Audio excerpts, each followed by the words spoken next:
11 days until we find out what happened to the tissue paper speak now dress. I hope. I mean, she's got to tell us eventually, right? Swifties, we only have 11 days until the documentary series, The End of an Era, and the film for the final show comes to Disney+. I am so hyped for this. And to answer your burning question, you know I will be recapping the film and the documentary series. Now, we have been collectively waiting for this documentary for like 2 years. And that means there are a lot of leftover mysteries from the Eras Tour that we could finally solve. At least some of them. Looking at you, Rep TV, wherever you are. From the trailers we have so far, we know that we are going to see some of the outfit planning, some of the set list planning, including the surprise song set. We could find out why Debut never got a set, and people still say Speak Now is the most underrated album. I love stirring the pot. We're going to see Taylor and Travis. We know we're also going to see interviews with the dancers and the crew. There is a lot left over from the Eras Tour that we are finally going to understand, including what happened to the tissue paper Speak Now dress. I tell myself as they drag me back to the asylum. Follow for more updates, and baby, let the games begin. 10 days until we find out why the Milan show's got so many new outfits on the Eras Tour. I mean, we see her try on the teal dress in the trailer. She has to tell us, right? Swifties, we are just 10 days away from the Eras Tour, the final show, and the End of an Era documentary series arriving on Disney+, where some of the biggest mysteries from the Eras Tour will finally be solved. I hope. Like, what happened to the silver Speak Now gown? She wore it for like 2 seconds. Was it uncomfortable? It kind of looks like the pink one, so why? I was at the grand finale in Vancouver, so you know I'm gonna be looking for my face in the film. Blah, blah, blah, my beloved Eras Tour. Yeah, but what about my beloved bronze dress? Why'd you get rid of that? I mean, don't get me wrong, I'm very excited to hear her say my beloved Eras Tour at the finale in the final show film, because I was physically there when she said it. So I will be in my feelings about it. Why did she ditch the bronze dress for Evermore? I need to know. Also, why was she so obsessed with the Rorschach cutout for Midnight Rain? I mean, to be honest, if my abs looked like her, I'd probably show them off too. You know what? Never mind. I understand this one. Still don't have an official word on the time that they're dropping, but as soon as I know, I will let you know, so follow for more updates and let me know all your thoughts in the comments. What is going on in Los Angeles regarding the Eras Tour film and documentary series? Right now in Los Angeles on Sunset Boulevard, a new pop-up is appearing. It looks like it could be some sort of stage, but it's got props like this advertising the End of an Era documentary series and a whole bunch of Disney Plus logos. Now, could this be like something like the Spotify event that we just recently had for The Life of a Showgirl? Or is it some type of premiere? Taylor's pop-up events like this are known to hide Easter eggs, and the day after the film and documentary series premieres is her birthday. So you know Blondie could have something else cooking. There have been rumors that she was recently filming a music video in the UK for Opalite and Elizabeth Taylor, but of course, as we know, the documentary series and film will premiere the day before, so that whole weekend, something crazy could be happening. Now, according to an ad recently run by Disney+, it does appear that the first 2 episodes of the documentary series will premiere at 3 a.m. Eastern Standard Time on December 12th, with the final show film premiering at 9 p.m. that same day. This is not confirmed yet, so don't hold me to that, but as soon as I know anything, of course I will tell you. What do you guys think is gonna happen with this pop-up? Follow for more updates and let me know all your thoughts in the comments. Swifties, 9 days until we find out how the collaboration between Taylor Swift and Sabrina Carpenter came about, at least as it pertains to the Eras Tour.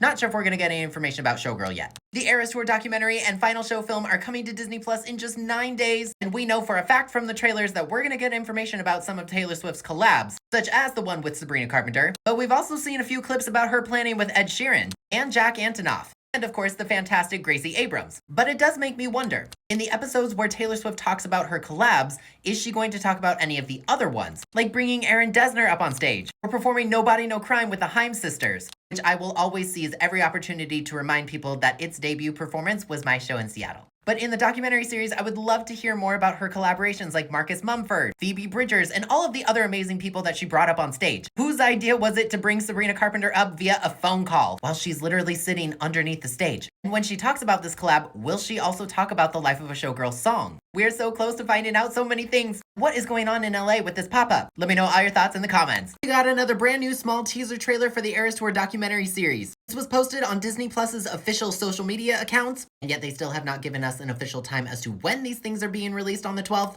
In the trailer, we get to see more of baby Taylor, performing as a young kid with Andrea talking about it, even some footage of Marjorie representation in 2025. She and Taylor are performing a little bit at the piano. It's super cute. Even debut Taylor gets some representation. All eras are going to be present. And I don't know for sure, but I'm fairly certain that this shot in particular in the trailer is from the Reputation gold bodysuit debut in Miami, because it is raining hard. We also get to see a few new shots in this trailer about how the Eras Tour was constructed, setting up the stage and getting everything ready. With all of the teaser trailers we've seen so far for the documentary, Looks like the show is definitely going to focus on the Eras Tour, but there's going to be bits and pieces of things outside it and surrounding it as well. Even some of the events that led to the Eras Tour. We still don't have any word from LA Swifties as to what's happening with that pop-up, but considering we're less than 2 weeks away from the show and the film debuting, you know it's gonna be crazy. Follow for more updates and let me know what you're most excited about in the comments. 15 days until we know... Wait, 8 days. 8 days. I know what day it is. 8 days until we get the documentary series and film for the Eras Tour. Yep. 8 days until we find out more about the re-recording project. The End of an Era documentary series is set to show us a lot about Taylor's life surrounding the Eras Tour, including recording, which we have to naturally assume includes the re-recording project because that was a huge part of the Eras Tour. Could we get more information about why 1989 Taylor's version didn't come until 2023? But we know that photo shoot is at least from 2021 when we got Wildest Dreams Taylor's version. Or how the Fearless Taylor's version photo shoot doubled with all those Willow remixes. You know the ones I'm talking about, if you were here back then. Opalite Elvira remix when? Really though, the only press Taylor really did for the re-recording project was about Red Taylor's version. Of course, we got the original film during 1989 TV promo, and she did a lot of onstage stuff for Speak Now Taylor's version, but Red TV is really the only one she actively promoted. It's likely in the documentary we're gonna find out more and what it was like recording the Torture Poets department. Follow for more updates and tell me what you're hyped for in the comments. 7 days until we find out what happened to the last two 1989 combos on the Eras Tour. Right? She has to tell us eventually.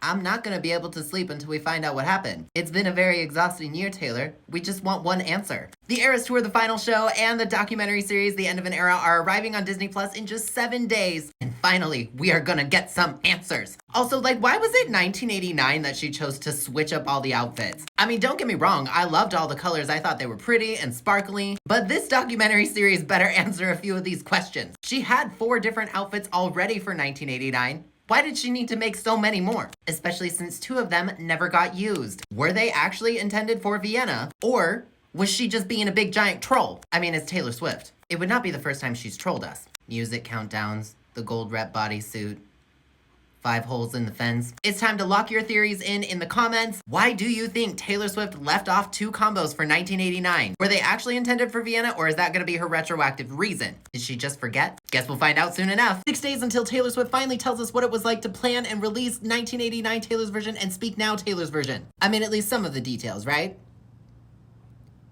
Right? But I mean, come on, I want to know what it was like for her to watch the I Can See You music video with everybody. Or when she brought out all the blue outfits for 1989. How long did it take to produce and make the Elsa dress? Do you guys think she'll talk about what it was like to reconnect with Taylor Lautner? And Joey King and Presley Cash, of course. But like, come on, that had to be a cool moment for her too. And she knew we were gonna lose our minds if Taylor Lautner came out. And like, when did she do the photo shoot for Speak Now Taylor's version? We got Wildest Dreams Taylor's version back in 2021, so we know this was planned for a while. But when did she do Speak Now TV? I want to see the photo shoot of this. Because I'm sorry, as much as I love trolling the Speak Now stands, this is still my favorite album cover from her. So let's see some behind the scenes. I mean, she egged both 1989 and Speak Now TV at the same time. So this documentary series better give us at least a little bit of insight. Come on, mother, peel back the curtain just a little bit. What are you hoping to see in the documentary series and film? Let me know in the comments. 5 days until we see the Torture Poets department in the final show film. Finally, in HD and not on a grainy live stream. As much as we love those. And now I'm kind of low-key nostalgic for that.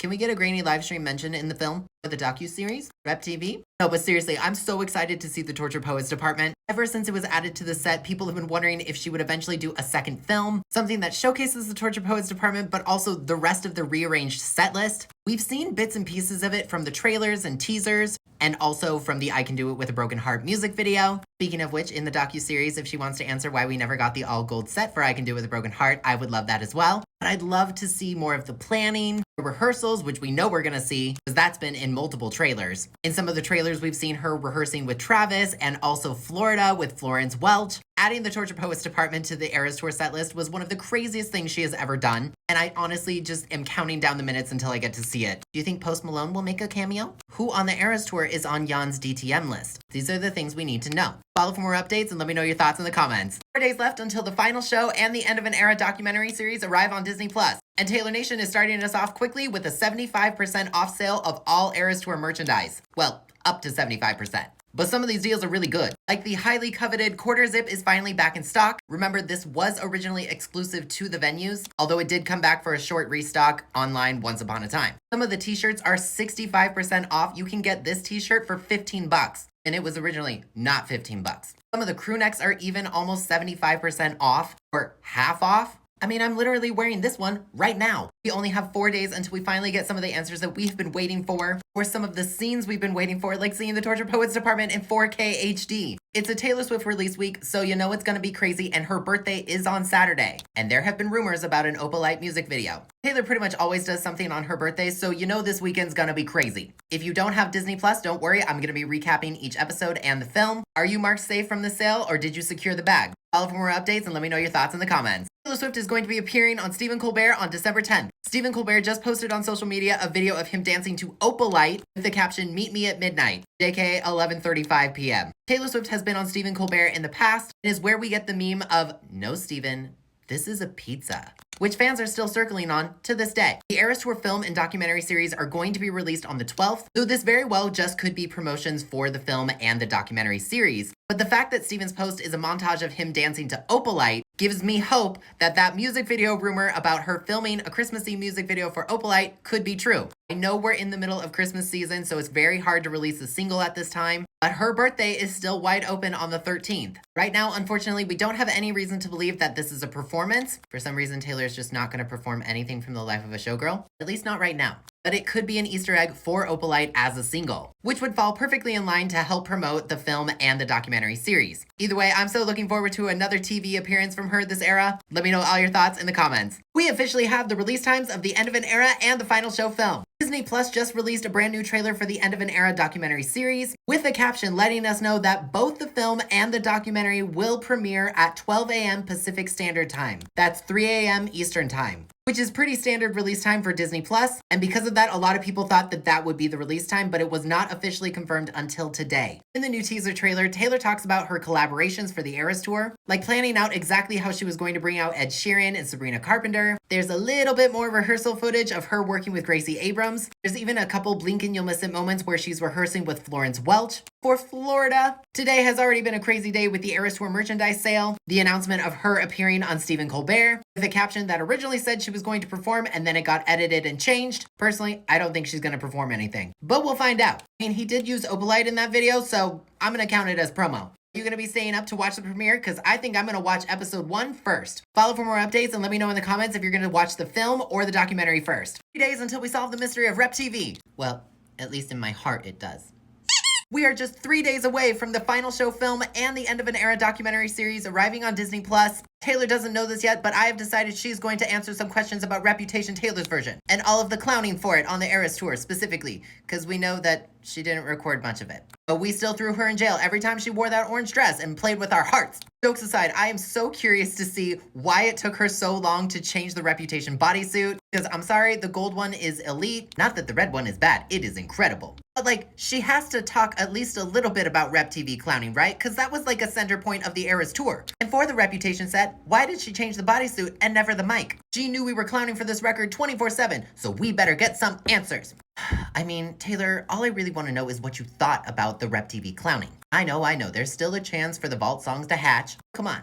Something made you change that bodysuit. Get hyped and baby, let the games begin. Let the games begin. Let the games begin. Taylor Swift confirms that a sneak peek for the End of an Era documentary series will be happening tomorrow on Good Morning America. Good Morning America did just announce that Taylor will be sharing a sneak peek of both episodes 1 and 2. As a reminder, she is also set to appear on Stephen Colbert that evening with a 1-hour episode where she is the only guest. There is a rumor that she might perform. I don't think she will, but we'll find out. She did not mention anything about previewing the film. As a reminder, for those of you who do not have Disney Plus, ABC is also set to preview The End of an Era, but it will be after it has already premiered on Disney Plus. The film and episode 1 and 2 are all premiering at the same time, 12 a.m. Pacific Standard Time on Disney Plus, not on ABC. It is still possible that Taylor could be doing more press. We don't know yet. I find it interesting that she is the only guest on Stephen Colbert. Then again, with a new album, a film, and a documentary series, she probably has a lot to talk about. I will be keeping you updated as best I can. And as another reminder, recaps will be returning for the Eras Tour film and the show. Follow for more updates and let me know your thoughts in the comments. Here's everything you need to know about the release of the End of an Era documentary series and the final show film from Taylor Swift. On December 12th at 12 a.m., episode 1 and episode 2 of the End of an Era will premiere at the same time as the final show film. All three are happening at the exact same time. You can take your pick as to what you want to watch first. Personally, I will be starting with episode 1 of the documentary series, then episode 2, and then the film. I was at the Vancouver show, so even though I really want to look for myself in the audience, I want to see the behind the scenes stuff. Episodes 3 and 4 of the End of an Era documentary series will be arriving on Disney Plus the following Friday, also at 12 a.m. And then finally, episodes 5 and 6 will premiere the Friday after that. In other words, if you just wanted to wait until New Year's Eve to watch everything, you can do that. But if you want to watch ahead of time, you gotta wait. The final show film is a concert film of the final 3 shows in Vancouver, Canada. I'm sorry, Vancouver, BC. I know some of you are very sensitive about that. So no, the performance of Florida with Florence Welch is likely to not be in the film, but instead will be in the End of an Era documentary series. So this is confusing because they keep showing previews of everything all at once. My recaps will be returning for 1 per episode, plus the final show film. I mean, we did the first one, so we gotta do the second one. I hope that clarifies all of your questions. If not, feel free to ask more in the comments. Follow for more updates and I'll keep you posted. Just got our sneak peek from Good Morning America about the End of an Era documentary series. At 4 a.m. I love being on the West Coast. While I was hopeful that this would be like an extended scene or something, it was basically a teaser trailer. In it, we do see a little bit of tears, and that made me very sad. But we see more rehearsal for the Tortured Poets department, and Taylor talking about what it was like to add the Tortured Poets department in the middle of the tour. And we see more double gold for I Can Do It With a Broken Heart. If she does not answer why she didn't use the double gold the entire tour, we're gonna have words Taylor Swift. She's also not using the Tortured Poets department mic, so I thought that was interesting too. The icon that is Cam also has a cameo in this teaser, where he basically says that the Eras Tour is his Super Bowl. Don't worry, King, it was my Super Bowl too, because I don't really know anything about the Super Bowl. In the sneak peek, she also talks about bringing up special guests like Florence and Ed Sheeran like we've seen in previous trailers. We are just 2 days away from the film and documentary series. Taylor will be on Stephen Colbert tonight. Follow for more updates and tell me what you want to see most in the documentary. Did Taylor Swift just leave us a bunch of brand new Easter eggs on Stephen Colbert? Well, maybe a couple, but we did get what I'm counting as a Rep TV mention. After so many years, Taylor finally came on the Stephen Colbert show for an actual sit-down interview, and they talked a lot, of course, about the Eras Tour. Stephen asked her about when did she know it felt like a different tour, and then mentioned the headline where Seattle caused seismic activity, which was my show, Seattle mentioned. Taylor said she knew the Eras Tour was different when people left with post-concert amnesia, but she said it was a phenomenal feeling for her and the dancers and the crew. Taylor said at the beginning of the tour they were aware of all of the demand, but she chalked it up to being 5 albums deep, no tour. She had been studying a lot about how to create escapism, and she said that the fan connection is what made the tour. Therefore, right from the beginning, there was no option to not go on stage. She confirmed that she had the stomach flu multiple times while on tour, but the Eras Tour was bigger than her. People saved their money, got transportation, made costumes, friendship bracelets.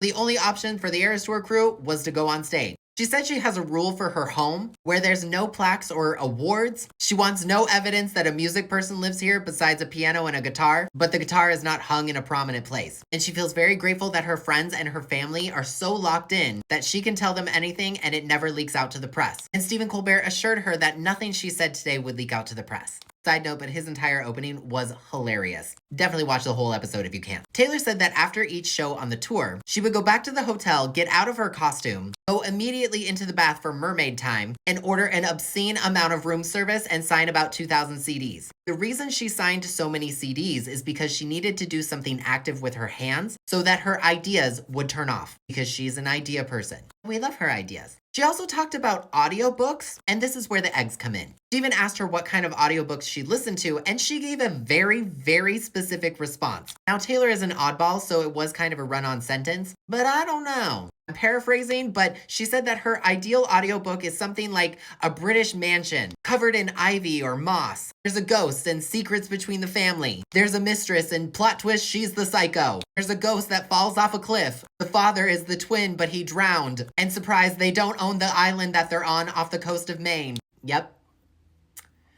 Her favorite oddball's back. And to me, that's a very specific detail for Taylor to drop twice in the same interview. Yes, it makes for a funny joke, but this is Taylor Swift. Right now, there are rumors for an Opalite music video and an Elizabeth Taylor music video. And that plot line looks like some of it could be for an Elizabeth Taylor music video. I mean, think of all the plots she could do for a music video for Elizabeth Taylor. I don't know, but we're putting a pin in it, and you better let me know your theories in the comments. Taylor said that when seeking advice, she tends to talk to Stevie Nicks, Max Martin, or of course, Travis. We also got a Baby One More Time mention, so the Britney stan in me loves that we're preserving the ancient text. And also, I don't know about you, but I spy an opalite necklace. She also made a funny joke about looking up to people who have longevity in relationships, careers, friendships. But she also understands that some people are like, I just want them to go away. And she said, but I don't want to. I thought that was hilarious. When talking about getting her master's back, she mentioned listening to Ready for It and thinking it was a bop. It goes so hard, but then she'd be really sad because she didn't own it. And then Stephen Colbert brought up the Horcrux interview, where she first said that the Rep TV vault songs were fire. So whether it is or not,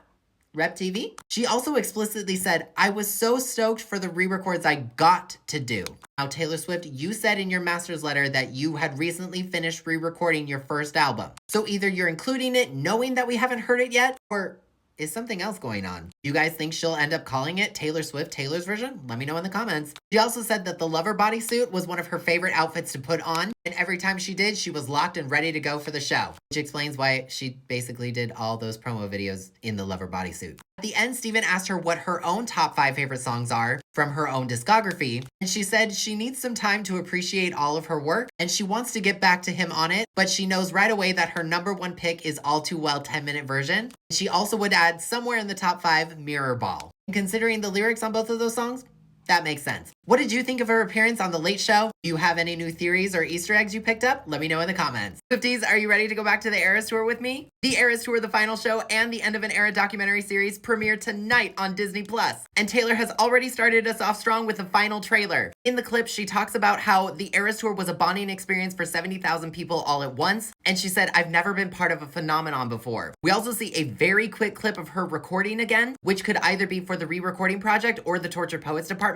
It's at the same studio in some of the other clips, and many Swifties have confirmed that this is not Max Martin's studio in Sweden, which tells me we're gonna get more information about recording, because she did like 0 press for the Tortured Poets department, so anything she wants to give us, I will take. The next 48 hours are going to be crazy because we've got the film, the documentary series, and her birthday. The Eras Tour anniversary sale also ends tomorrow on her merch shop. While I'm not sure, it's likely she will sell something new because it is close to the holidays. But like I said, it is her birthday tomorrow, and we've got new things dropping and music video rumors, so be prepared for anything. Hey Crazy is back. I will be keeping you updated as best I can. Follow for more updates. Let me know in the comments what you thought of the new trailer. And baby, let the games begin. What in the Rep TV is happening? Sorry, I know I'm late to talk about this, but that's what I get for trying to sleep and thinking things are AI when they're not. Currently on Apple Music, there are lyric changes coming through for Delicate and I Did Something Bad. I Did Something Bad, she now sings, if a man talks shit, then I owe him nothing, and if he calls me a bitch, then he had it coming. In Delicate, instead of saying, oh damn, never seen that color blue, it's goddamn never seen that color blue. And yes, this is real. Also on her YouTube channel, she has now finally uploaded the official audios for the missing songs on her debut album. As always, I double checked this myself, and it ends with our song, so the other bonus songs are not on there yet. But by the time you watch this, they could be. Is Taylor closing out the Eras era with all of her eras?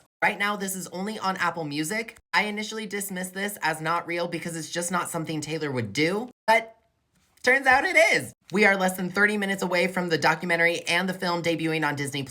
I told you, friends, that things were gonna get crazy. Could this be our first look at the original version of Reputation with the original lyrics? Let me know your thoughts in the comments. Here's what you missed on The End of an Era, Episode 1. This is your spoiler warning. If you haven't seen it, save this video and come back after you have. 3, 2, 1, let's go. But before the show even started, people noticed on Apple Music that I Did Something Bad and Delicate on Reputation were starting to change their lyrics to a slightly more explicit version. Rep TV?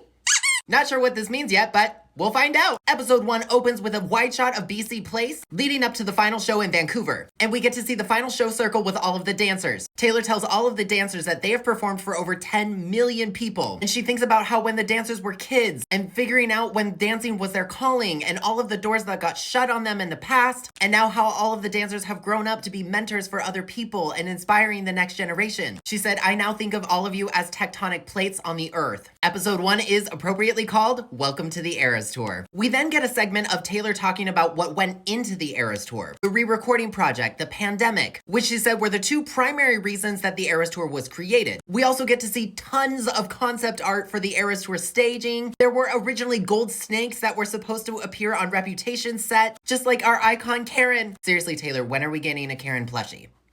Rep TV. Taylor also revealed that she began her workout and physical routine 6 months prior to rehearsal. And since we know rehearsals didn't start until after the release of Midnights, yeah, the Eras Tour took a very long time to conceptualize. It was also revealed that Taylor came in on the very first day of meeting the Eras Tour dancers, which we get to see, crying tears of happiness and being so excited for the show. And she does mention the Ticketmaster Great War. We also got a Seattle seismic activity mention, so that was my show. Me.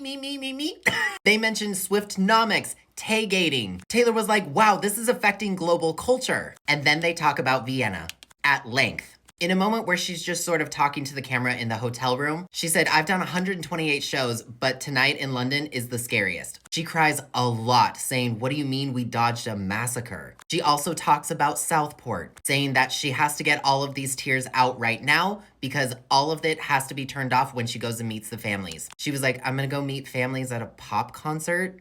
It's really heartbreaking because you really get to see Taylor wrestle with how she's going to make everyone in the stadium feel good, knowing exactly what happened and what almost happened. We do get clips in Vienna and how Vienna responded with the Swiftie tree, which I'm so glad they included because that was so special. Vienna, like I said last year, you're included. In a transition moment, we get to see actually more of the outfits backstage and just how many numbers of outfits there are. Every section where the clothes are stored, there's a number next to them. Finally, we are gonna get some answers. 1989 Double Green, Rep TV. We also get to see Taylor rehearsing with Ed Sheeran, fixing different chords so that their mashup works well. It's a really cool process to see, except it starts with Taylor having a physical reaction to her anxiety about the show. Trigger warning. While you don't see anything bad, she does talk about her jitters and her anxiety, saying that she can't relax and she doesn't know how things are gonna go. So Ed asks her what she's gonna do on her 2 months off after the London shows, and she says, I'm gonna go somewhere where no one can find me. I don't wanna be tracked. I feel sometimes not human. Looking at you, MTV, with that Taylor only cam. Again, trigger warning, but we do see Taylor right after she meets the families of the victims of Southport. She absolutely loses it in a room that is full with flowers. In the cleaning cart, she's not happy, she's just focused. But then it does show the opening of the show, but then it does show you how a performer can switch from having those heartbreak and sad moments to turning the energy on for the audience. And a lot of people who are not performers don't understand how you can do that, but truly, she's the definition of the show must go on. Taylor also talks about how it still gets her that people feel safe enough to have their emotions at the Eras Tour, whatever they may be. Then she gets off stage and is so excited because people were so happy. She then gets into the car and calls Travis, saying that it went better than she expected. The crowd knew she needed a pickup, and she was so happy to see them so happy. Also, the background music during this section is Sweet Nothing, and I cried my eyes out. I too can do it with a broken heart. Then at the end, she is at the hotel turning on the bath, saying she can't come down, so she's gonna watch a lot of TV, order a bunch of room service, and sign 2,000 CDs. She said, this is why people do drugs, but I don't do drugs, so I do all of this. And when you think about it,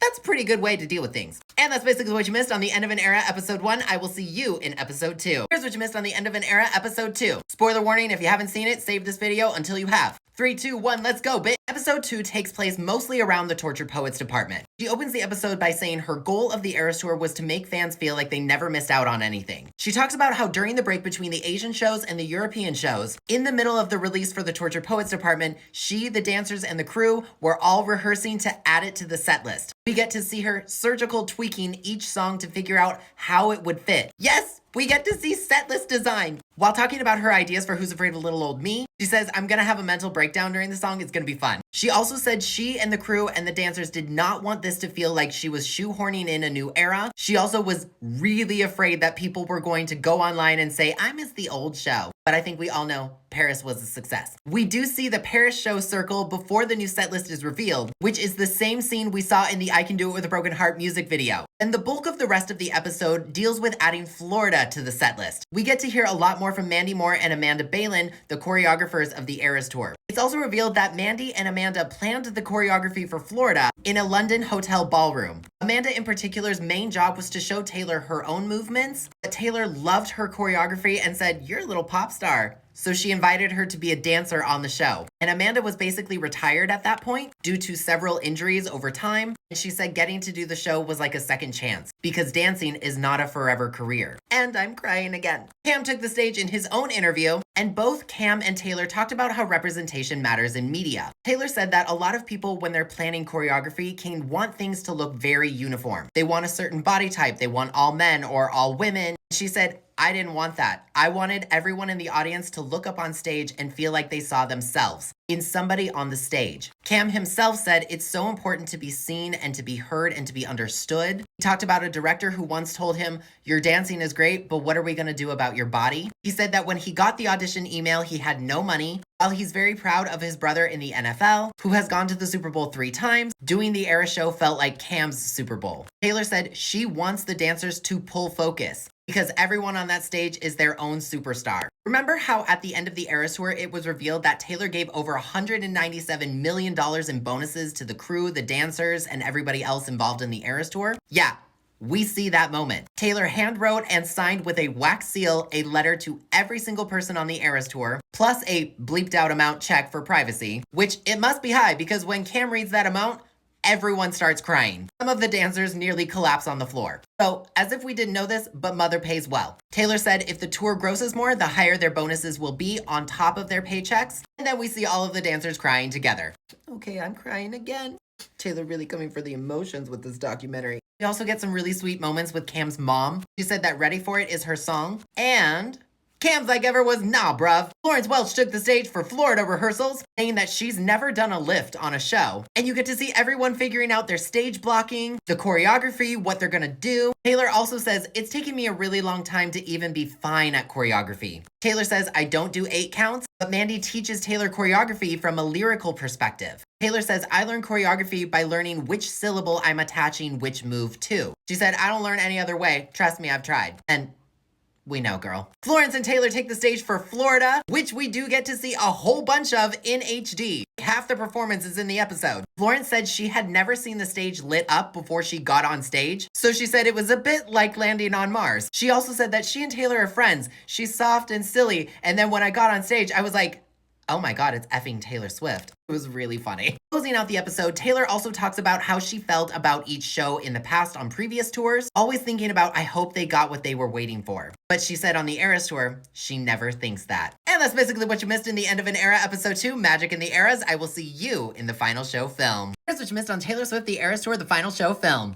Spoiler warning, if you haven't seen it, save this video until you have. 3, 2, 1, let's go. The film begins with a message that reads, Taylor Swift, the Eras Tour is concluding an epic journey around the world, becoming the highest grossing tour in history. Okay, Swifties, I see you. Good job. Taylor took the stage in the gold and blue bodysuit for Lover. We did not get the note changes in Cruel Summer. Just kidding. Yes, we did get the note change she did on night 3 for Not Trying. As somebody who attended night 3, this film is pretty true to the final show. Editors, good job. We got the gold and black blazer for The Man. She said tonight is a pretty cool night to be in Vancouver. She said tonight you're making me feel like we get to play the last night of the Eras Tour with 60,000 people in Vancouver. And the film is really great because you get lots more of her facial expressions and also the facial expressions of the dancers. I'm gonna need at least 13 rewatches in order to track everyone's face because this crew is funny. We got the blue guitar for Lover, and we did get the note change in Highly Suspicious. Her Lover speech is not a cut-up of the other 2 nights. It is in fact from night 3. She talks about touring the world, going on so many adventures, saying that this is the most exciting, electrifying, and challenging thing she's ever done, saying that she and the crew got to perform for over 10 million people. Taylor, I think you're forgetting a few people online. Just like 1 or 2. She said, you and me, we're gonna go on one last grand adventure. And I think she might have meant it this time. We got the salt and pepper dress for Fearless. This is not Taylor's version for 22, which I thought was extra funny because the actual title of the first film is Taylor Swift, the Eras Tour, Taylor's version. This is the second film. It's not Taylor's version. Okay, Taylor, I see you. This little girl got the 22 hat again, and young girl, as you grow up, I hope you always flex this, because I would. Cam's Like Ever was once again, for the last time, no! Her All Too Well speech, I can confirm, is from night 3. She talks about how this tour is different from any other tour she's ever done. She's been touring since she was 15, starting out opening for other artists. Then she would make an album and then go on tour with a tour named after that album. So we got a Fearless, Speak Now, Red, 1989, and Reputation mention. And with those mysterious lyric changes on Apple Music, which still have not been fixed, Rep TV, she said she's never done this amount of shows on a tour before. We, the fans, made it unrecognizable in comparison to anything she's ever done. She never thought writing a line about a friendship bracelet would inspire all of our friendship bracelet trading. She said creating a space of joy and togetherness is the lasting legacy of the tour. She couldn't be more proud of us. She said, thank you for caring about each era that I've been making music. We got the Everything Bagel dress for Speak Now. I'm sorry, the champagne dress. That's an Everything Bagel, and I stand by that. It was, of course, Gold Snakes for Reputation, finally in high definition. We did not get the note changes in Ready For It. Also, I may have spotted myself in the crowd when she starts walking out for Ready For It, but it's like super blurry, so I can't tell. If anybody found me in anything, please let me know. My ego definitely needs that. In Vancouver, you were so loud for 123 LGB. And no, they don't. Good job. We did not get the triple note in Don't Blame Me. We kind of got the squeak in Don't Blame Me. I wouldn't really count it because we've heard her do it in other shows. I don't know what happened there. But you were very loud for Take Us to Church. We also got a really good close-up of her face during Cause She's Dead. And it's just so funny. You gotta watch it. One thing I really like about the film is that it highlights the Eras Tour as the fans felt it and experienced it and saw it. You get to see all of the transitions, close-ups of the dancers and crew and band, tons of shots of the audience in a non-obstructive way. It's just so well done. And it made me feel like I was right back there. We got the berry dress for the sister set. I'm sorry, the folklore and the folklore sister set. Because even right after Evermore's birthday, she can't be without folklore. Again, her Betty speech is ripped right from night 3. She said it's crazy that this is the last time she's going to be singing in the folklore cabin. She said that the cabin originated in her imagination and how she usually writes autobiographical, but the pandemic and folklore kind of forced her to write outside of that and start writing more as a narrator. She was like, I just work here. I'm just telling you about their drama. You know what, Taylor? Same. She did say that she was very proud of Folklore's sister, Evermore. It will never not be funny to me that she only refers to Evermore as Folklore's sister, even on film. She talked about not knowing the future of concerts, and she wondered if she would ever get to sing Champagne Problems in a sold-out stadium in Vancouver. She did sing the background vocals, and the cheer time was actually 3 minutes, which gives the film its own cheer time. Night 1 was 2.5 minutes, night 2 was 4.5 minutes, and night 3 was actually 3.5 minutes. But they kept the Happy Birthday fan project in the film, something that we did on the very last night of the tour, which feels so much more special because tomorrow is her literal birthday. I was so happy that they left that in. I couldn't believe it. I got full body chills. We also did see the Marjorie lights and the willow orbs. We got the yellow top and the orange skirt and the yellow microphone for 1989. We also got the yellow and orange shoes, but depending on which frame is on screen, they flip-flop. 1989 is a nice little chop of all 3 nights. Editors, of course we noticed. Girl, we tracked that stuff for 2 years. Look at Carol's spreadsheets. You were not going to catch that. Get out of here. Now, we also did not get the blank space cheer. Now, I was there, so I know for a fact we screamed BC. I feel lied to. Editors, of course we noticed that. Doesn't matter. BC lives in our hearts. We got the Ruining My Life white set for the Torture Poets department and the Archer pose, of course, which felt extra cute in high definition. Also, when she sings You Should See Your Faces as she transitions into So High School, you gotta watch the dancers. Their faces are so funny. Dancers, good job. We did not get the Who's Afraid of Little Old Me scream. Sorry, I am not going to count a little cutoff as a scream. We heard her go full screech in Europe. I'm deducting points once again. There were loud cheers for Jan Malone though, the icon, the moment. Also, it is shown that they don't use Post Malone's backing vocals in Fortnite. They actually use just the male background singers, which I thought was a nice little detail to see. We of course got the all white set for I Can Do It With a Broken Heart, and Cam did count in English. We got the blue dress for the surprise song set. She said, welcome to the last acoustic session of the Eras Tour, and she said she's had a lot of time to prepare for the final show, so she wanted to perform songs that encapsulate how she feels. And on the guitar, we got a mashup of A Place in This World and New Romantic, straight from night 3. And also from night 3, we do get the triple mashup of Long Live, New Year's Day, and the manuscript. And she does sing It Was the End of an Era. And I'm crying again. We got the iridescent dress for Lavender Haze, the chevron cutout for Midnight Rain, which is now on display at Disney's Hollywood Studios, along with a Reputation gold bodysuit and the You Should Be Torture Poets dress, and the magenta karma jacket. Her Midnight Rain pose was her waving goodbye, and Cam's hug saying I love you during Bejeweled is in the film. And of course, we got the magenta karma jacket. She said, thank you for being part of the most thrilling chapter of my life, my beloved Eras Tour. And we did get Karma is the guy on the Chief, which she only said at night 3 of the Vancouver shows, even though Travis was not there. She gives a huge shout out to the band, the crew, and the dancers. That final bow is extra long at the grand finale, and they showed the whole thing. Even Taylor mouthing over and over again as she looks out into the crowd one last time,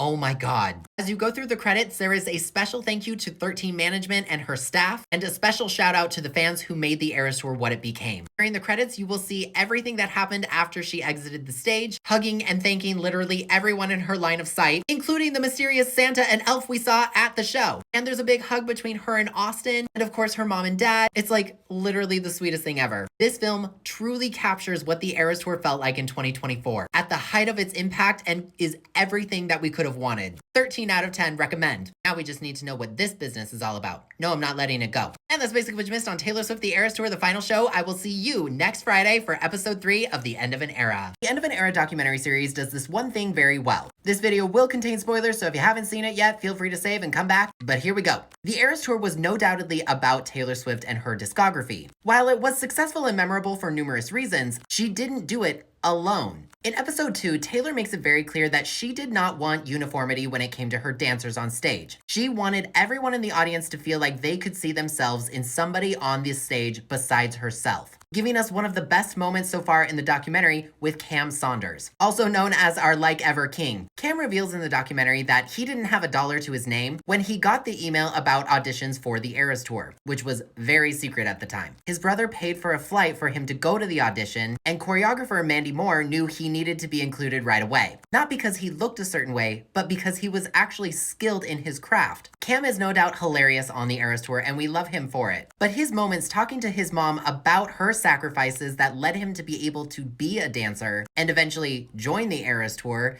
is so precious. She is a proud mama through and through, but it's one of the most heartwarming moments in the series so far. Or Amanda's story about being basically retired because of injuries, and after being basically Taylor's stand-in to show her her own choreography, she was offered on the spot a chance to be a featured dancer on the show. She talks about how a dancer's career is not forever, and even though she had to do a lot of physical therapy, being able to be part of the Eras Tour on stage was truly a life-changing thing for her. The End of an Era is giving fans more of a chance to finally appreciate everyone else who helped Taylor create it to be what it became. Taylor designed the Eras Tour to make sure that the Eras Tour dancers did pull focus away from her. She believed in their talents and wanted them to be seen, which we of course did, but now we get a chance to get to know them more. And as a fan, being able to connect in this way with more of our Eras Tour family is so special. And I love that the documentary is giving these people who rightfully deserve it a chance to shine again. I can't wait to see the next episodes. Let me know some of your favorite moments from the series in the comments. Eras Tour sequel film is much better than the first film. This video will contain spoilers, so if you haven't seen the film yet, make sure you save and watch later, but I want to talk about this. The first Eras Tour film is fun. It is the 2023 version of the show. It was great for everyone who didn't get a chance to actually attend the tour. The music is fun, the vibes are great, absolutely no real complaints about the first film. But the second film that we just got on Disney Plus is a far more accurate preservation of the actual Eras Tour and the global phenomenon that it became. And that's because the final show film is done through the lens of a fan. We get to hear fan chants. We see so many shots of the crowd. We get the Tortured Poets department. And it's the Tortured Poets department in its final form, like adding the Archer pose for So High School, getting the mashups that became synonymous with the tour and broke all of our hearts. But hey, at least she wasn't wearing the orange dress. We all remember that. Or the yellow dress. Those surprise songs were always lethal. When you watch it, it's like a well put together, high definition live stream. It captures that feeling, while still giving us more that we didn't get to see, like through the end credits, when she walks off hugging literally everyone in eyesight. This is something that the first film couldn't quite capture because it hadn't happened yet. And that is why we needed a sequel film. And I am so glad after 2 years of hoping, we finally got it. 10 out of 10, no notes.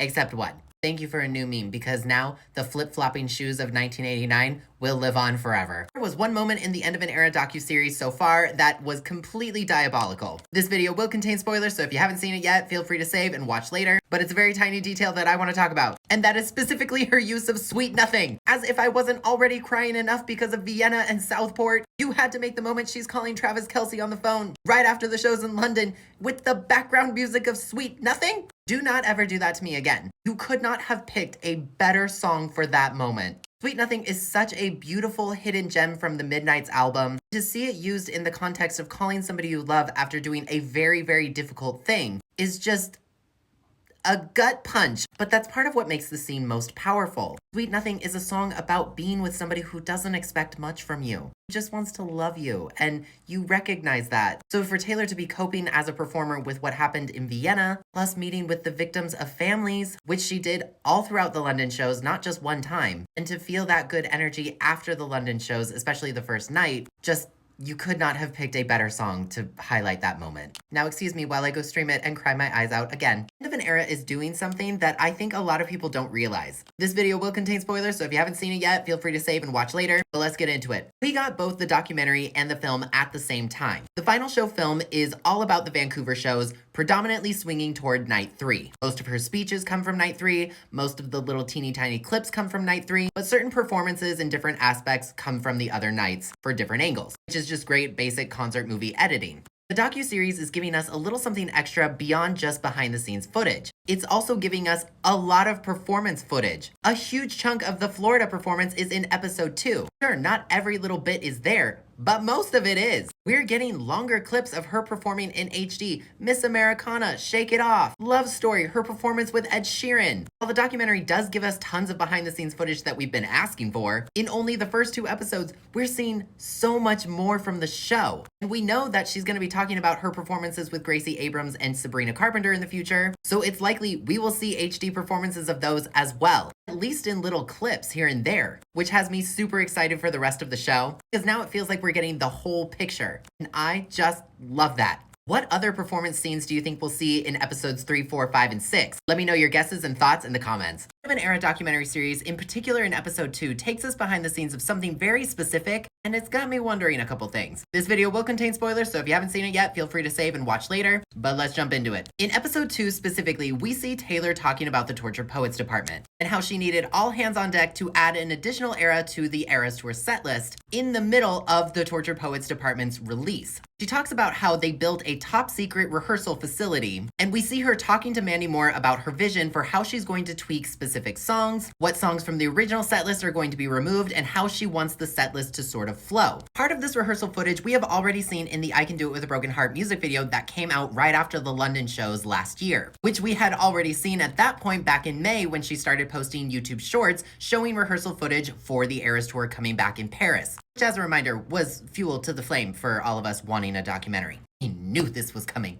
Spoiler warning for future episodes, but this was officially revealed on the ABC preview. ABC showed a promo featuring all the thumbnails for future episodes. Episode 5 shows Taylor in the recording studio. And it's got me wondering if we're going to see more of the recording for the Tortured Poets department and the Life of a Showgirl potentially, and obviously the re-recording project, which she has already touched on in episode 1. But the Tortured Poets department in particular is the most important to the Eras Tour, as much as I love the Life of a Showgirl, because she barely gave us any behind-the-scenes footage when recording this album. We have little bits and pieces in Spotify canvases, but as far as actually recording it, what it was like working with Jack Antonoff and other people on the album and all this sort of stuff, she has not divulged any of that information. And it is possible in the series we will finally get to know more about that. The Eras Tour was the promotion for the Tortured Poets department, so it makes sense that a lot of the behind-the-scenes footage we get for that album is from rehearsals for the set list. But could we get more information about actually making the album in episode 5? Maybe even episode 4 or 3, whenever she decides to talk about Travis? I mean, So High School had to come from somewhere. What do you guys think? Let me know in the comments. What did we not get on the Eras Tour the final show film? This video may contain minor spoilers, so if you haven't seen it yet, feel free to save and watch later. But here's what you missed on the Eras Tour Vancouver, because we literally missed it. It wasn't in the film. Gracie Abrams. Not only was she still the opener in Vancouver, but she also performed with Taylor on night 2, where they sang a mashup of I Love You, I'm Sorry, and Last Kiss. Now, we have seen rehearsal footage of them, so it's possible that it will still be in the documentary, but it is not in the film, unfortunately. They did not get the ad-libs and ready for it, even though she sang them night 1. Why did we not get them, Taylor? We saw how much the editors flip-flopped the shoes in 1989. You could have added them in. I certainly would not have complained. But I'm complaining now. Speaking of 1989, we did not get the blank space cheer, which I know for a fact was BC. Very rude. We also did not get the scream in Who's Afraid of Little Old Me. It's like they wanted to put it in, and then they took it out in the audio. I wanted to hear that screech in high quality. In the film, most of Taylor's speeches genuinely come from night 3. We didn't hear her say things like, the Eras Tour is a place where camaraderie exists, filled with old pals and new friends. Or night 2, when she said, you are not normal, and that's a compliment, talking about how loud the crowd was. Come on, an HD version of Taylor saying, you're not normal? I would have eaten that up. Cam's like ever being, well, like ever. We actually got the final one where he says for the last time, no. You know what? Never mind. I'm okay with not getting this one. I'm also okay with not getting Karma is the guy on the screen. I love that in the film they zoom in on her mouth so she says Karma is the guy on the Chiefs. Karma is the guy on the screen is okay being omitted. Because as far as I'm concerned, Karma is the guy in the Chiefs is the official version now. And of course, we did not get all of the other surprise songs. The mashup of Haunted and Wonderland on the guitar, and Never Grow Up and The Best Day on the piano from night 1. Like I said, we didn't get that mashup with Gracie Abrams. We also didn't get the mashup of the Tortured Poets Department and Maroon. And all I'm going to say to that is, Taylor Swift The Eras Tour, the final show, Taylor's version when? Just kidding, that title's too long. Just release them as a bonus scene. Swifties, we just got a brand new trailer for episodes 3 and 4 of the End of an Era documentary series. And in it, she talks Reputation. In the trailer, aired on Good Morning America, which is now available on their socials, she talks about how she never had an alternate outfit for the Reputation section of the tour. And we see a few new clips of her preparing the gold bodysuit and coming out in Miami for it. Which means my clown senses are telling me that she might tell us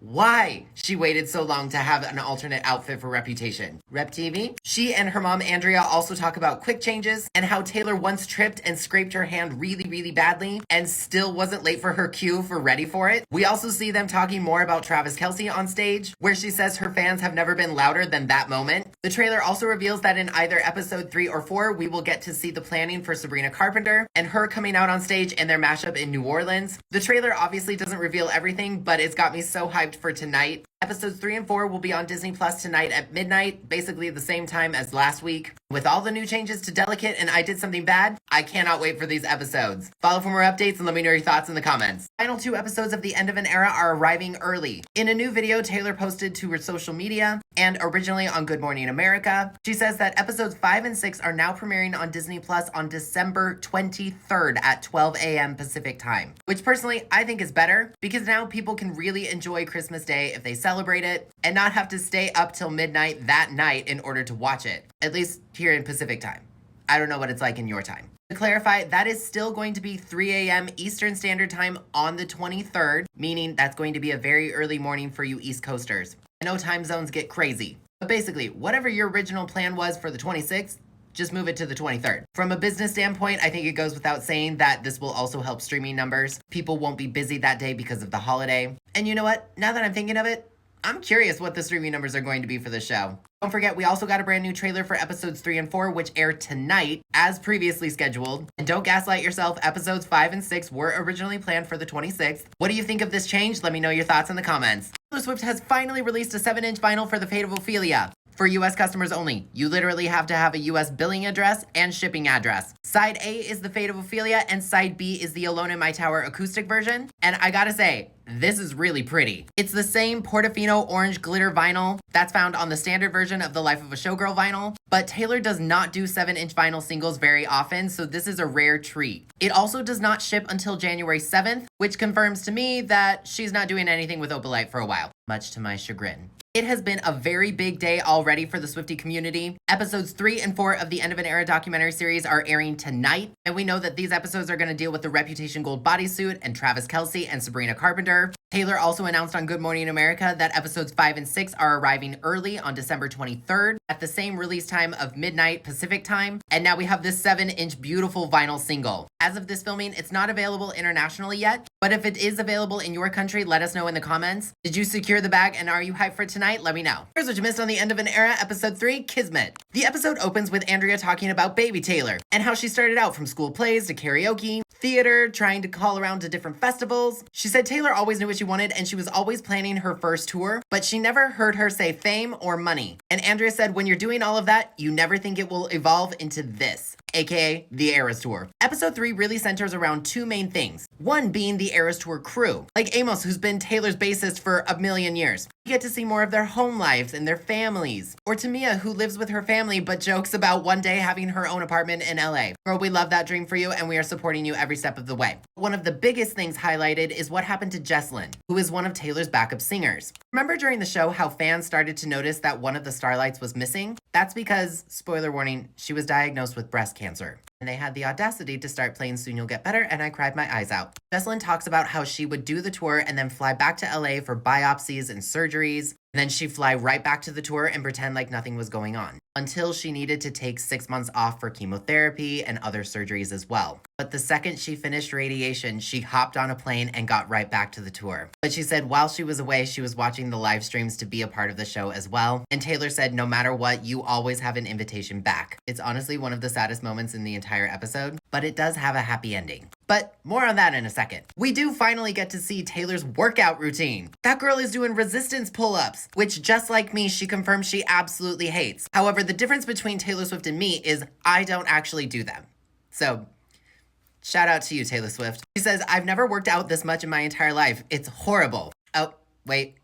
Now we relate to each other again. She said for 6 months before she even had her first rehearsal, she would be running on the treadmill at the same tempo as every song she was performing while singing to work on her breath support. She also revealed that during every single show, she runs about 8 miles. Yeah, the same girl who on New Heights said, I'm not an athlete.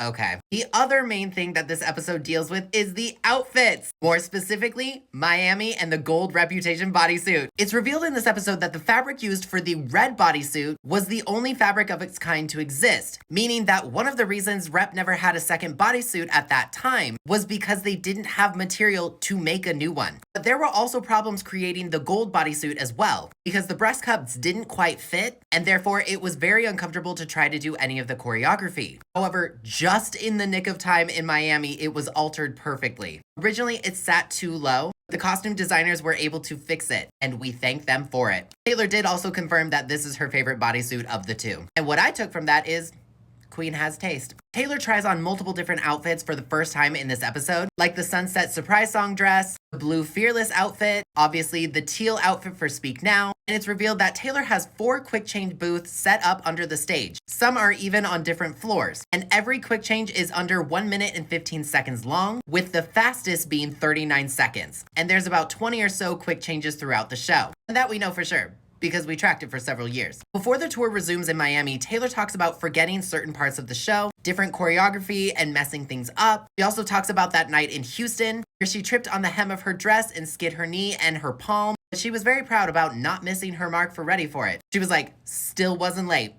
Still wasn't late. She said there was no Band-Aid backstage, so she just did what she had to do. And when fans started to notice, she said, I'm not acknowledging this. The last part of the episode is all about Miami Night 1 and the debut of the gold bodysuit. We do get to see the show circle beforehand, where Jesselyn tells a story about going to Taylor Swift's birthday party. Taylor introduced her to her friends by saying, guys, this is Jesselyn, we sing together. And she was like, yeah, okay, that's one way to put it. But it says something about who Taylor Swift is and how it's never a me, it's always a we. We see her rehearsing This Is Me Trying and Daylight almost in its entirety. And then we get the gold bodysuit reveal and all of the fan reactions. It still gives me chills every single time. Never skip a gold bodysuit reveal. And that's basically what you missed on the End of an Era episode 3 Kismet. I will see you in episode 4. Here's what you missed on the End of an Era episode 4. Thank you for the lovely bouquet. Taylor takes the recording booth to start recording the Tortured Poets department. More specifically, Fortnite, Who's Afraid of Little Old Me, and Clara Bow. Taylor said that the Tortured Poets department is an absolute cleansing of how bad she felt for 2 years. She said people can treat me like I'm not a real person, like I'm this big conglomerate, especially the men I date. She said sometimes it feels like nothing works, like there's no person in the world for me. Of course, then it cuts to that famous New Heights episode, where Travis Kelce tells his brother Jason that he was butthurt he couldn't give his friendship bracelet with his number on it to Taylor, which Andrea loved telling Tree Payne the story of, and how she actually called her friend, who said that he's a really nice person and loves his mom, and she said, that sounds good to me. Taylor also revealed that she had a very strict rule with dating and that there would be no athletes because she's not an athlete, which I'm gonna let slide this one time for story purposes. And Andrea said, well, maybe you need to try something different. Mama Swift. Good job. The episode then centers around Wiley, one of the Eras Tour dancers, and him standing in for Amanda for Ready For It. Wiley said he loves playing different characters and flipping his hair around on stage, and all of the dancers love Ready For It, as they should because that number is incredible, and he picked up the dance really, really well. Taylor said she's like mystified how all of the dancers can swing in for each other, learn choreography, and do new things on the spot, on top of all of the other things they have to do. She also said that the Eras Tour was not trying to make any specific point about gender, because she's got men in heels, women doing masculine dances. It doesn't matter. It's all about having fun. Then we see Wiley actually fit into Amanda's bodysuit, which, okay, Wiley, Good job. Taylor takes the dressing room to rehearse the mashup of Hits Different and Welcome to New York, and she talks about how sometimes the tour was the only thing keeping her going, like going through 2 breakups in the first half of the tour, but the tour gave her purpose. She never wanted to quit the tour. And then she dropped the absolute bar that is, men will let you down.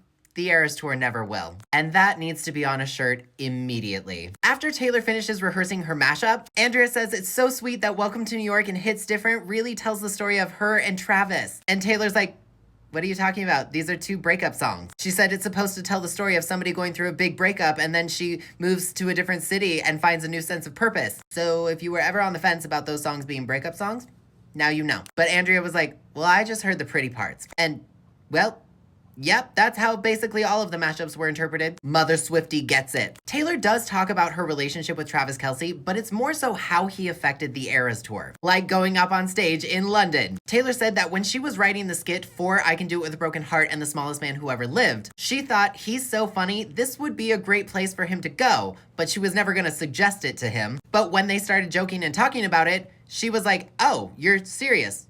I can send your measurements over to wardrobe and get you a tux. And well, we all know how that ended. And Taylor did say that him coming out on the show was the loudest the crowd has ever been on the Eras Tour. And while I do think she has a point, I'm gonna have to say no, Taylor, because I'm pretty sure the crowd was much louder for the Rep Gold bodysuit. Like, we love you, King. We lost our minds when you came out on stage, but also, like, be so for real. Wiley talked about growing up in Hawaii and always being told in the 2000s that he had to fit a certain stereotype in dance. But he loves dancing more feminine and sometimes more masculine, and he said no one on this tour ever told me I had to be something I wasn't. Taylor never told him he had to look a certain way or cut his hair, and he said that might mean nothing to anybody else, but it means absolutely everything to him, and he wants to be an inspiration for people whether they are male, female, or non-binary. And then Amanda tells him he gets to be on stage for Ready For It. Taylor literally saw a video of him rehearsing and she was like, yeah, does he have a wardrobe? Let's go. We love you, King. And then we get lots of Tabrina action. We see them really rehearsing the skit for Espresso, Please, Please, Please, and Is It Over Now? Sabrina said it took her a really long time to figure out that Taylor sang Espresso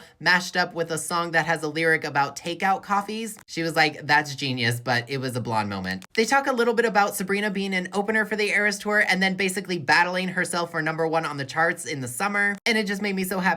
We love you, Sabrina. Also, Wiley absolutely crushed it during Ready For It, now that we can see it in HD. That man's moves are sharp, especially for learning the choreography so quickly. Wiley said it was an honor that Taylor trusted him and that he got to share the stage with not only someone who sees him, but celebrates him. And we love that. Taylor also talked a little bit about the big sign in Indianapolis and how it felt like a real life metaphor for her song Antihero, which is a song about her feeling like she's this person that's always followed around by something bigger than her. She said, I saw that and was like, yeah, that's how it feels sometimes. She also does briefly mention that Indianapolis is about 5 days before the election, and she felt it was her responsibility to provide 3.5 hours of total escapism where we don't have to worry about anything. And she should give 100% girlhood and belief, sweat, and effort because that's the job. And I don't know about you, but I'm fairly certain she delivered that. We also see her rehearsing The Prophecy and This Love, as well as Maroon and Cowboy Like Me, and she talks about how she's always struggled with relationships on tour because she never feels like she can give herself equally to both until she met somebody who gets it and is very comfortable with a big life because he does it too. There's common ground between them. Taylor and Travis both go out in NFL stadiums and entertain people for 3.5 hours, him with considerable more violence, but he's not in heels. You see Taylor watching his game backstage, and she loves seeing fans in his jersey. And we do get Karma is the guy on the Chiefs and see them riding off under the stage together. It's so cute. We love you, TNT. And that's basically what you missed for the End of an Era episode 4. Thank you for the lovely bouquet. I will see you on December 23rd for the 5th and 6th final episodes.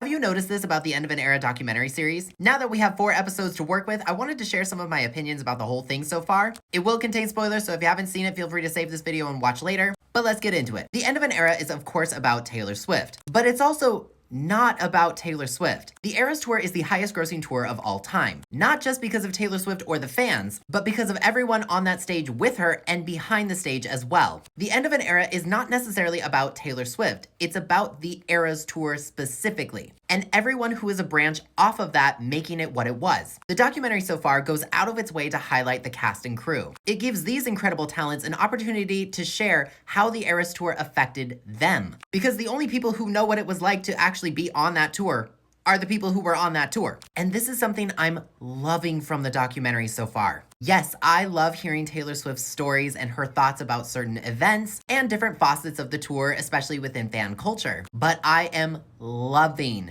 getting to see everybody else. And for me, as a fan of 18 years, I feel so satisfied so far. It's a very nice balance of all of the things that I could have wanted. I mean, we finally got Taylor Swift talking about the Reputation gold bodysuit and still not telling us why she waited so long, other than fabric issues.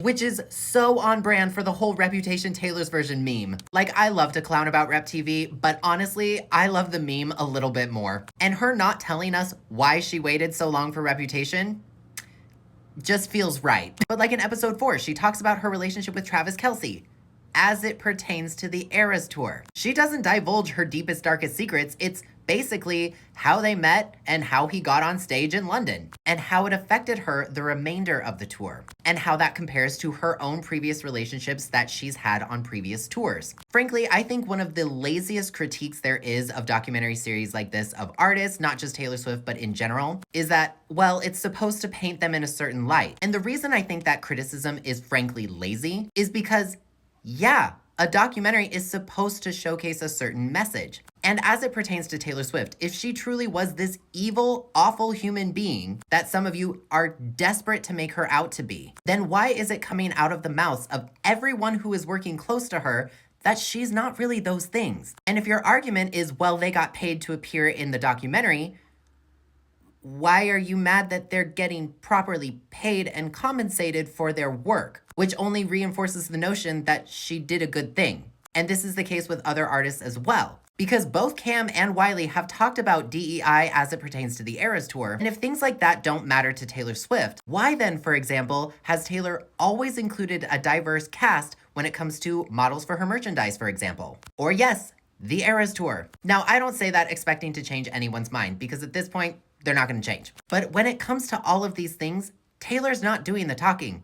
It's everyone around her. And that specific way of going about things, basically communicating how Taylor Swift is through the mouths of her coworkers, is something that I love that the End of an Era does. Everyone knows how famous Taylor Swift is, but what they don't get to see very often is the people that work for her. And the show so far is mostly a celebration of that. And if you've actually been a fan of Taylor Swift, or at least been willing to look at her a little bit more analytically, you'll know that that's kind of been the case for a very long time. In fact, since the beginning. I don't feel the End of an Era was made to change anybody's mind or try to be a groundbreaking piece of art. It is simply a celebration of everyone who was involved in the Eras Tour, from the fans to the cast to the crew to, yes, even her now fiance. And sometimes Taylor herself. And those stories are the things I'm most excited to see from the final 2 episodes. End of an Era documentary series gives us a little taste of Taylor's workout routine for the Eras Tour. And can we finally just take a moment to appreciate her athleticism? And yes, Taylor, I know you swear up and down that you're not an athlete,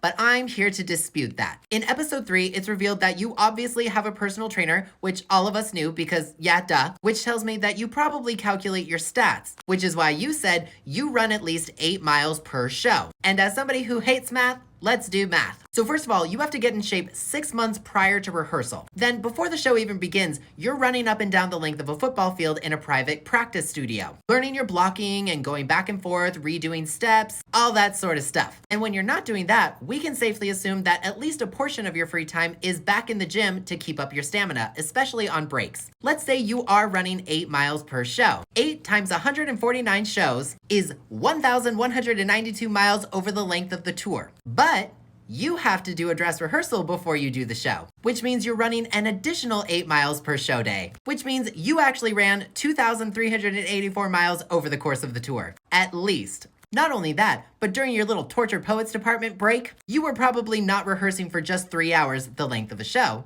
You and the dancers were probably rehearsing for several hours a day, while still maintaining a certain amount of breath support and stamina. The average length of a marathon is 26.2 miles. You ran at least 16 per show day, across dress rehearsal and the actual show. That means you ran 61.1% of a marathon every single show day. Professional NFL players run an average of 1.25 miles per game. That's 1.25 miles while you're running 16. I'm gonna hold your hand virtually when I say this, Taylor.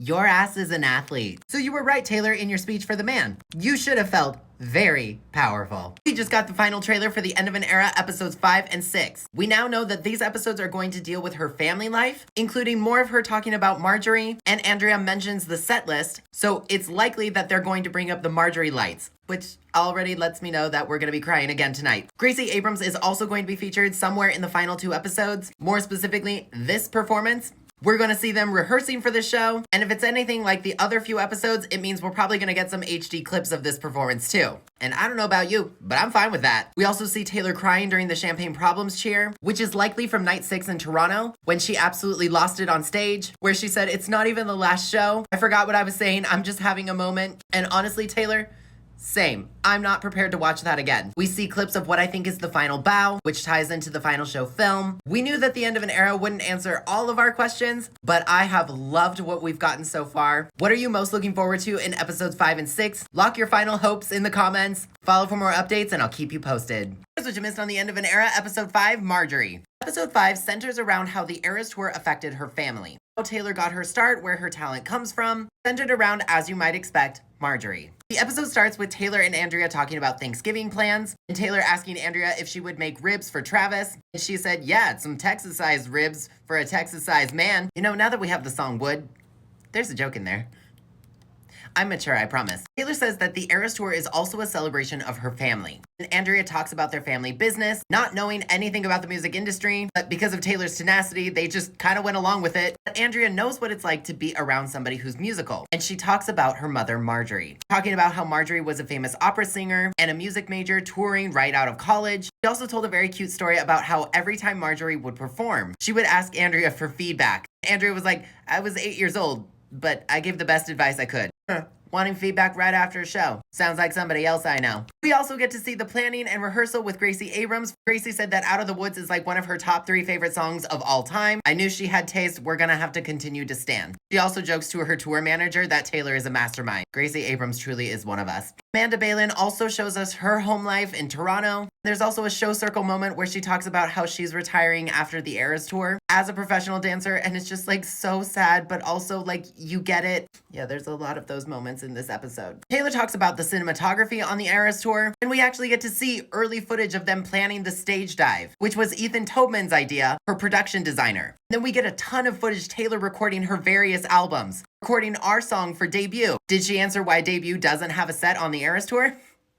Nope, couldn't be bothered with that. But we do get to see her recording Fearless and recording The Story of Us for Speak Now, even mentioning that she wrote it 15 minutes prior to recording, which I have not heard her talk about in so long. And for what I think is the first time ever, we actually get to see her recording Ready for It. Like all of these funny moments of her recording during Reputation, Rep TV. And then we get tons of footage of her recording The Life of a Showgirl. Taylor said that while on the Eras Tour, her whole life felt like happiness and magic and full of possibilities, and she really wanted to make an album that felt like that. We see them writing and recording Wood, Eldest Daughter, Cancelled. There's a funny moment between her, Max, and Shellback drinking spiced wine. We see her come up with the idea for how she's going to deliver I'm Immortal Now baby dolls in The Life of a Showgirl. There's more funny moments of them recording during Reputation, where Taylor runs into the studio and starts smashing things saying, "I like song." If I don't see that as a meme immediately, the internet's not working fast enough. Andrea talked about how she usually hears a brand new song from Taylor after 5 minutes of it being written. But as she's gotten older and Taylor's gotten bigger, she's like, "No, don't send that to my phone. I don't want to hear it because then I'm trusted with a secret." Andrea, I get it. You know, if it's really that hard for you to keep a secret, you know, you can always tell me.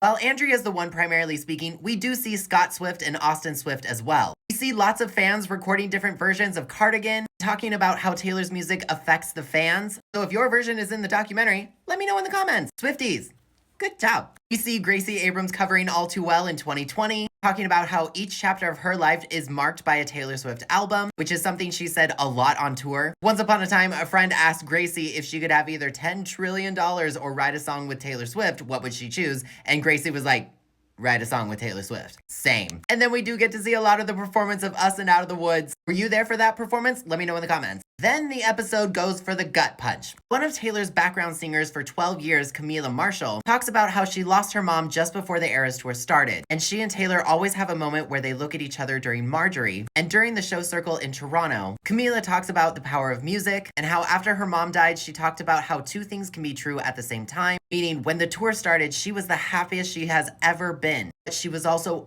devastated because her mom never got to experience the Eras Tour and seeing her on stage like this. She said, if you've seen me off in a corner devastated and crying, I was probably the happiest I've ever been. But if you saw my joy, I was also devastated at the same time. And that is why Taylor cried in Toronto. She thought about that speech all night, and that's what got her when the fans were cheering for Champagne Problems. And since I lost my dad before the Eras Tour, it got me too. Andrea talks about the Marjorie lights and how none of them knew that the fans would do that, but it's one of the most touching moments on the tour because Eras Tour crew members like Camila, Tamia, and Mike all lost people while on the Eras Tour or just before. We see Taylor and Austin talking about that speech in the car after the show. She said, I feel so lucky that my family gets to see and experience the Eras Tour. And now I'm gonna go cry. And that's basically what you missed on the End of an Era, episode 5, Marjorie. I will see you in the 6th and final episode where we say goodbye to the Eras Tour for the final time. Here's what you missed on the End of an Era, episode 6, Remember This Moment. Taylor started the episode with the manuscript playing in the background, and that was strike 1. Oh, it's gonna be a sad one. You've been warned. This episode is all about the final 3 shows in Vancouver, and Taylor at the beginning of the episode said she doesn't know how she feels about the tour ending, but she knows a lot of people are gonna have a lot of feelings about the tour ending, and so she needs to be able to respond in a way that supports them. But she does say she's very proud of the tour, and she's ready for it to end. We see them blowing up the friendship bracelet and putting it on the stadium. We see lots of fans in this episode, both inside the stadium and outside it on all 3 nights. Then we see Taylor rehearsing the mashup of Never Grow Up and The Best Day, which was apparently requested by Andrea once upon a time, but she doesn't remember that. It's okay, I think by now we've established that Andrea just listened to Taylor music for the vibes. But Taylor can barely get through it because Andrea's crying, then Austin's crying, then Scott's crying, and then they cut to the dancers talking about the tour. They're asked to describe the tour in 1 word. Camila says it's magical. Raphael says I can't do that, but it's remarkable and phenomenal. Natalie says it's just joyous. Jan says he'll miss the tour family the most after the show is over. Truthfully, I'm surprised it's not the latter. Paul talks about how they've had an amazing group of dancers and their incredible chemistry with the band. He also said that everyone on that tour was very aware of the magic that the tour created. All of this while It's Nice to Have a Friend is playing in the background.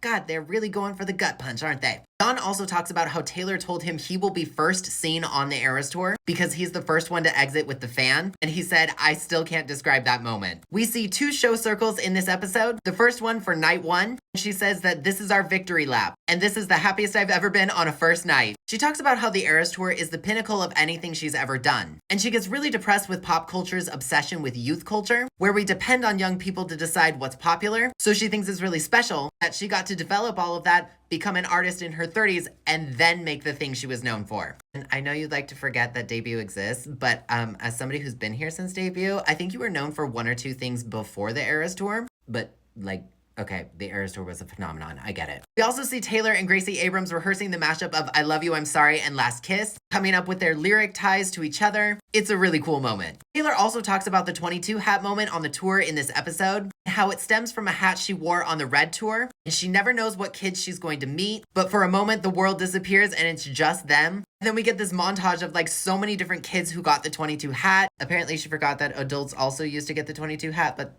it's fine. She also said one of the little girls asked her, is this real life? And she goes, it took me out. Is it real life? I don't know. We then see Taylor rehearsing A Place in This World and New Romantics, which she stops singing in the middle of it to scream for a touchdown, watching Travis Kelce on the TV. Then she practices the triple mashup with the original line of It Was the End of a Decade. After she finishes, Andrea says, no, you should sing It Was the End of an Era. So class, we need to shout out Mother for that. A real icon for dropping that bar. She was like, they're gonna love that. And it's true, we did, because we're still talking about it. Andrea, good job. The dancers talk a lot about the Eras Tour in this episode. Katie said that it pushed the boundaries of excellence. So many of the dancers talk about being seen and heard and supported. Cam says that Taylor's impact is limitless. He said her fan base knows us by name. That does not happen for dancers. People of different sizes, races, and shapes come together. You leave the Eras Tour kinder, and that's the stuff of legend. In the final show circle, Taylor talks about a quote she heard, which is everyone's jealous of what you've got. No one is jealous of what you had to do to get it. It circles back to the first episode where she's talking about how they're tectonic plates, and the Eras Tour is where all of their individual lives click together. And she's in the cleaning cart heading to the stage, and everybody's crying. It circles back to the surprise songs, and fans are crying. We get to see the cast and crew and her family all watching her. Taylor talks about how there's some joy in the show, but there's also snarly, depressed, and angry, theatrical magic, and you feel joy when you get to do those things, and you're screaming those lyrics. The show is accepting of all forms of passion that we feel in our human experience, and there's a montage of Taylor, her background singers, and her dancers, all from when they were early on in their career to where they are now. It's not just Taylor, and it just goes for the heart. The episode ends with an empty stadium, saying on December 8th, the Eras Tour took its final bow. On May 30th, Taylor bought back all of her previous work and thanked her fans for being able to do so. On August 28th, Taylor and Travis announced their engagement. And then it says on October 3rd, Taylor released her 12th studio album, The Life of a Showgirl, her biggest album to date. In this episode, Andrea says Taylor's always writing music, so fans will always have something to look forward to. So clowns, looks like those TS13 eggs are starting right on schedule. And that's basically what you missed for the End of an Era, episode 6. Remember this moment. I will see you in whatever Taylor drops next. See you soon! There is a lot jam-packed into the final episodes of The End of an Era, and there were a few small scenes that I thought were really cool. This video contains spoilers, so if you haven't seen it yet, feel free to save and watch later, but let's get into it. Like Taylor painting the Mona Lisa. Like, look at that. Come on. Jokes aside, it's really cool to see her doing her own makeup before the show. Yes, she's got people doing her hair and her detailed makeup, but especially with this being the last show, I thought it was especially impactful because it's the perfect calm before the storm being the final show. I don't know, it just got to me. Or the dancers being surprised with their own Eras Tour poster featuring themselves as another gift from Taylor. The look of genuine shock from all of their faces is so cute, and I just thought this was a really cool moment to include. Camila's story about her mom and her connection with Taylor and why Taylor broke down in Toronto and cried her eyes out during champagne problems. I admit this got to me because it shows just how special the Eras Tour was by bringing so many different people with different lives and experiences all together, which is exactly how we all felt in the audience. Cam's right, that is the stuff of legend. Very quickly, we see Taylor rehearsing Evermore and Peter. While it would have been cool to see more of the rehearsal for it, it's just another example of the level of intricacies that Taylor made for the surprise songs. Getting these little glimpses of Taylor rehearsing with Andrea and seeing how she stitched her songs together was just super special. And of course, the major reveal that it was Andrea's idea to sing It Was the End of an Era. Class, we're gonna have to stand even harder. Or like Amanda's home life and her retiring after the Eras Tour. To me, just added to the gravity of how big this show really was and how hard it was on the body for everyone involved. The show circle chant. Okay, I don't know when Taylor's gonna go out on tour again, but we in the audience need to scream that the first show back, because that's just great. Seeing more of Taylor Swift recording Reputation. If you were not a Swiftie back then, I don't think you fully realized just how much of a treat that was. I don't think we've ever seen her record Ready for It or King of My Heart. We've had a couple glimpses for sure, but nothing like what we saw in The End of an Era. There's just so much that this show did right. Like showing more of the cities everywhere they went. It's a small thing, but it means so much. What are some of your favorite small details from the last 2 episodes of The End of an Era? Let me know in the comments. Can we please talk for a second about Taylor's own music in The End of an Era? This video will contain spoilers, so if you haven't seen The End of an Era, feel free to save and watch later. But I need to talk about this. Happiness? You had to play Happiness at the end of the last episode? Or using Sweet Nothing while calling Travis Kelce So Long London to literally say goodbye to London? Andy, who was the music supervisor for the show? Because, wow. Some of the song selections in this show are just so unbelievably chef's kiss. It's nice to have a friend while all of the dancers are talking about the tour family and having a boss that sees, values, and supports them. That gutted me. Don't even get me started on the use of Marjorie and making a whole damn episode about it. That was so expertly done. I never predicted a whole episode about Marjorie and the Marjorie Lights, but wow, did it work, because I was an ugly crying mess. Or The Life of a Showgirl at the end, first of all, called that, but second of all, you didn't have to do it. Jokes aside, but one of the biggest things in the Swiftie community is that Taylor's music is the soundtrack to our lives. To see it used as the actual soundtrack to her life and the lives of everyone around her, good job. What musical moment did you think was diabolical in The End of an Era? Let me know your thoughts in the comments. End of of an Era answers a lot of burning questions that Swifties have had for a long time, but it also leaves a few things off the table. This video will contain spoilers, so if you haven't seen the end of an Era yet, feel free to save and watch later. But, I think we forgot something again, Taylor. Where is it? Couldn't even put them on a rack in the background or something? No? Okay. There is lots of attention for the gold bodysuit for Reputation, and not a single damn explanation as to why she waited so long, besides just being out of very, very obviously expensive fabric for the original one. No Rep TV acknowledgement, no clowning, although one fan does mention the clowning in a TikTok that they show. I don't know about you, no explanation for Reputation feels right. Hey Taylor, why did you leave Debut off the set list? Not gonna answer that either, huh? Yeah, that checks out. When we get down to it, the end of an era is about the end of the Eras tour. Filming starts in the middle of Europe and then carries us all the way to the end through Vancouver. So a lot of the early questions we've had go unanswered, like anything regarding the Speak Now dresses, or why Milan got so many new outfits. Make no mistake, I do not hate one thing about the end of an era documentary series, but also like, you know, such a troll. I love you, Taylor, but I hate you. What questions from the Eras tour do you have that went unanswered? Let me know in the comments. The Eras era is officially over. Now what? I'll be referencing the end of an era documentary series in this video, so if you haven't seen it yet, feel free to save and watch later, because there probably will be spoilers. But let's get into it. If you were like me and sobbed through the entirety of the end of an era, you'll know that we finally have proper closure for the Eras tour. Behind the scenes footage, more about the cast and crew, setlist design, costuming, so many things that we've been waiting for. But with that chapter closed, where does that leave us now? Well, first of all, we're still in the Life of a Showgirl era. Taylor said in multiple radio interviews that she wants to stay in this era for a while, meaning her biggest album to date is not going anywhere. Personally, I do think we will eventually see more music videos from this album. Most likely Opalite and Elizabeth Taylor, potentially father figure. They're at the top of the album. As a pop artist myself, I've talked extensively on my page about how pop albums are marketed, and the top 4 songs of this record have the highest potential to be a single. They've also performed the best on the charts, even without being released. And also, Taylor has the time to do it now, which is something she said she wanted to do. She wanted to make more music videos. 2026 is the 20th anniversary of Taylor's debut record. And Taylor did confirm in her master's letter that she had finished re-recording her first record. So it is likely she could release it next year. Despite what the internet might make you think, I truly do not believe Taylor would have Easter egged that if she had no intention of releasing it. Whether it ends up being called Taylor Swift Taylor's version or something else, we will find out. But Mother always has a plan, and I'm fairly certain she has an idea of what she wants to do with it. So to meme about Taylor Swift Taylor's version